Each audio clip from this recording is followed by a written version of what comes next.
Estamos unidos em nome do Pai, do Filho e do Espírito Santo. Amém.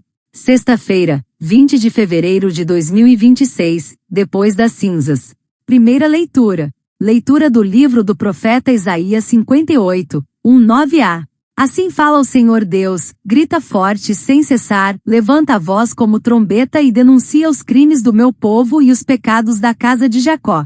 Buscam-me cada dia e desejam conhecer meus propósitos, como gente que pratica a justiça e não abandonou a lei de Deus. Exigem de mim julgamentos justos e querem estar na proximidade de Deus. Por que não te regozijaste quando jejuávamos e o ignoraste quando nos humilhávamos? É porque no dia do vosso jejum tratais de negócios e oprimis os vossos empregados. É porque ao mesmo tempo que jejuais, fazeis litígios e brigas e agressões impiedosas. Não façais jejum com esse espírito, se quereis que vosso pedido seja ouvido no céu. Acaso é esse jejum que aprecio, o dia em que uma pessoa se mortifica? Trata-se talvez de curvar a cabeça como junco, e de deitar-se em saco e sobre cinza? Acaso chamas a isso jejum, dia grato ao Senhor? Acaso o jejum que prefiro não é outro? Quebrar as cadeias injustas, desligar as amarras do jugo, tornar livres os que estão detidos, enfim, romper todo tipo de sujeição? Não é repartir o pão com o faminto, acolher em casa os pobres e peregrinos? Quando encontrares o nu, cobre-o, e não desprezes a tua carne. Então brilhará tua luz como a aurora e tua saúde há de recuperar-se mais depressa. À frente caminhará tua justiça e a glória do Senhor te seguirá. Então invocarás o Senhor e ele te atenderá, pedirás socorro e ele dirá: Eis-me aqui. Palavra do Senhor. Graças a Deus. Salmo 50, 51. Ó Senhor, não desprezeis um coração arrependido. Tende piedade, ó meu Deus, misericórdia. Na imensidão de vosso amor, purificai-me. Lavai-me todo inteiro do pecado, e apagai completamente a minha culpa. Eu reconheço toda a minha iniquidade, o meu pecado está sempre à minha frente. Foi contra vós, só contra vós, que eu pequei, e pratiquei o que é mal aos vossos olhos. Pois não são de vosso agrado os sacrifícios, e se oferta um holocausto, o rejeitais. Meu sacrifício é minha alma penitente, não desprezeis um coração arrependido. Ó Senhor, não desprezeis um coração arrependido. Evangelho. Salve, Cristo, luz da vida, companheiro na partilha. Buscai o bem, não o mal, pois assim vivereis, então o Senhor, nosso Deus, convosco estará. Proclamação do Evangelho de Jesus Cristo, segundo Mateus 9, 14 e 15. Glória a vós, Senhor.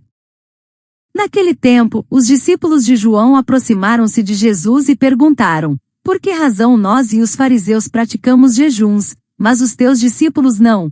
Disse-lhes Jesus: Por acaso os amigos do noivo podem estar de luto enquanto o noivo está com eles? Dias virão em que o noivo será tirado do meio deles. Então sim, eles jejuarão. Palavra da salvação. Glória a vós, Senhor.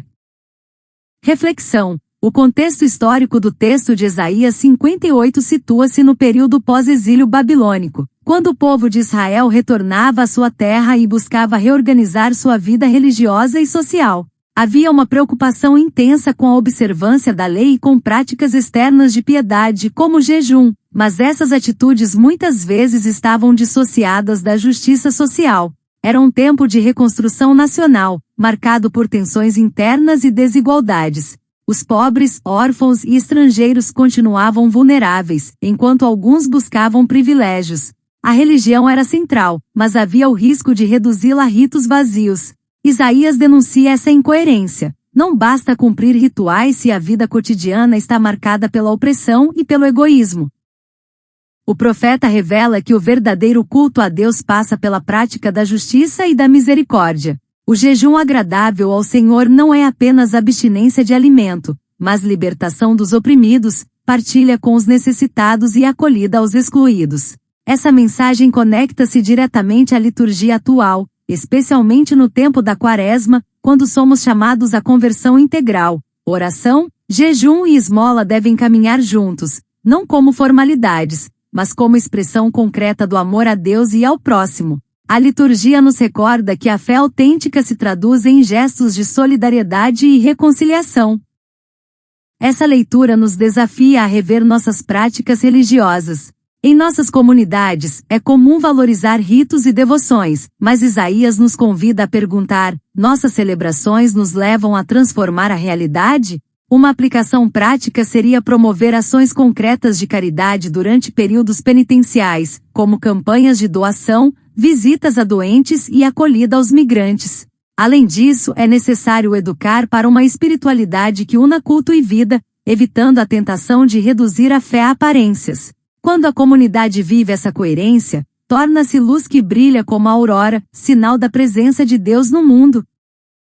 O trecho do Salmo 50-51 é um profundo clamor de arrependimento e confiança na misericórdia divina. O salmista reconhece sua culpa e se coloca diante de Deus com humildade, consciente de que nenhum sacrifício externo pode substituir um coração contrito. A súplica, ó Senhor, não desprezeis um coração arrependido, revela que o verdadeiro culto não está em ritos vazios, mas na conversão interior. Esse salmo nos ensina que a penitência autêntica nasce do reconhecimento do pecado e da esperança no amor infinito de Deus que purifica e restaura.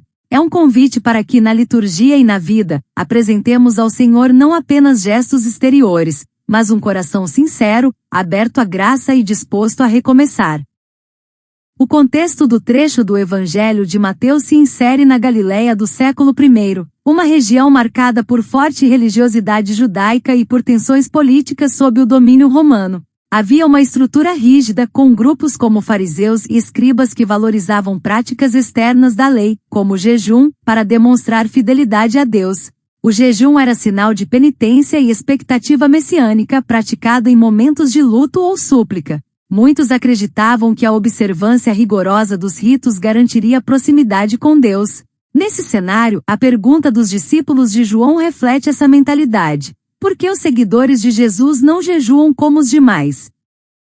A resposta de Jesus é profundamente teológica. Ele se apresenta como noivo, imagem que remete à aliança entre Deus e seu povo. Enquanto o noivo está presente, há festa e alegria. O tempo do jejum virá quando ele for tirado, aludindo à sua paixão e morte. Assim, Jesus revela que a prática religiosa não é um fim em si mesma, mas deve estar em sintonia com o momento salvífico. O reino inaugurado por Cristo é tempo de graça e comunhão, não de luto. A liturgia atual, especialmente na Quaresma, retoma essa lógica. O jejum não é mero ritual, mas expressão de amor e conversão, preparando-nos para viver plenamente a Páscoa. Essa passagem nos convida a dar sentido às nossas práticas. Jejuar não é apenas cumprir uma norma, mas criar espaço para Deus e para os irmãos. Em nossas comunidades, podemos propor que o jejum seja acompanhado de gestos concretos de solidariedade, partilhar alimentos, visitar enfermos, acolher quem sofre. Além disso, é preciso educar para uma espiritualidade que não se reduz a formalismos, mas que reconhece a presença viva de Cristo na Eucaristia e na vida comunitária. Quando nossas práticas refletem essa alegria do encontro com o Senhor, elas deixam de ser peso e se tornam caminho de transformação. Irmãos e irmãs, a palavra de Deus hoje nos coloca diante de uma questão essencial: qual é o verdadeiro sentido do jejum e da penitência? Isaías denuncia uma religiosidade superficial, que se preocupa com ritos externos, mas esquece a justiça e a misericórdia. O povo jejuava, mas continuava explorando os trabalhadores, brigando e mantendo estruturas de opressão. Deus deixa claro: não é isso que ele deseja. O jejum que agrada ao Senhor é aquele que rompe as cadeias da injustiça, reparte o pão com o faminto, acolhe o pobre e cobre o nu. Em outras palavras, o culto verdadeiro não se separa da vida. A fé autêntica se traduz em gestos concretos de amor. No Evangelho, os discípulos de João questionam Jesus sobre o jejum. A resposta do mestre é surpreendente. Podem os amigos do esposo estar de luto enquanto o esposo está com eles? Jesus revela que a presença dele inaugura um tempo novo. O reino chegou, e isso é motivo de alegria. Mas também anuncia que virão dias de jejum, quando o esposo lhes for tirado. Aqui o jejum ganha um sentido cristológico. Não é apenas uma prática ritual, mas uma expressão de comunhão com Cristo, de conversão e solidariedade. Na liturgia quaresmal, essas leituras nos convidam a purificar nossas intenções. O jejum, a oração e a esmola não são atos isolados, mas dimensões de uma mesma conversão. Jejuar não é apenas deixar de comer. É abrir espaço para Deus e para o próximo. É renunciar ao egoísmo para que a caridade floresça. Quando Isaías fala em romper as cadeias e partilhar o pão, ele antecipa a lógica do Evangelho. A verdadeira penitência nos torna mais humanos e mais irmãos. Como viver isso hoje?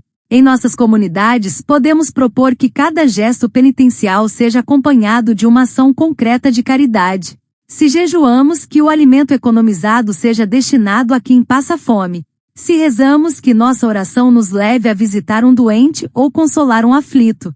Se fazemos silêncio interior, que isso nos ajude a ouvir quem nunca é escutado. A Quaresma não é um tempo de tristeza, mas de transformação. Quando unimos culto e vida, nossa luz brilha como a aurora e Deus nos diz: eis-me aqui. Oremos. Senhor da luz que rompe as trevas, escuta o clamor do nosso coração ferido. Não queremos jejuar apenas com os lábios, mas com gestos que libertam e mãos que repartem. Purifica-nos na torrente da tua misericórdia, lava a culpa que nos pesa e renova-nos por dentro. Que nosso sacrifício seja um coração humilde, não ritos vazios, mas vida entregue ao amor. Enquanto o noivo está conosco, ensina-nos a celebrar, a transformar o jejum em solidariedade, a fazer da oração um abraço aos pobres e da penitência um caminho de paz. Ó Deus, quando a noite chegar e o silêncio nos envolver, permanece conosco, para que a aurora brilhe em nós. Então ouviremos tua voz dizendo: eis-me aqui, e nossa alegria será plena. Amém. Ave Maria, cheia de graça, o Senhor é convosco, bendita sois vós entre as mulheres, bendito é o fruto do vosso ventre, Jesus. Santa Maria, Mãe de Deus, rogai por nós, pecadores, agora e na hora da nossa morte. Amém. Louvado seja nosso Senhor Jesus Cristo. Para sempre seja louvado. Continuamos unidos em nome do Pai, do Filho e do Espírito Santo. Amém.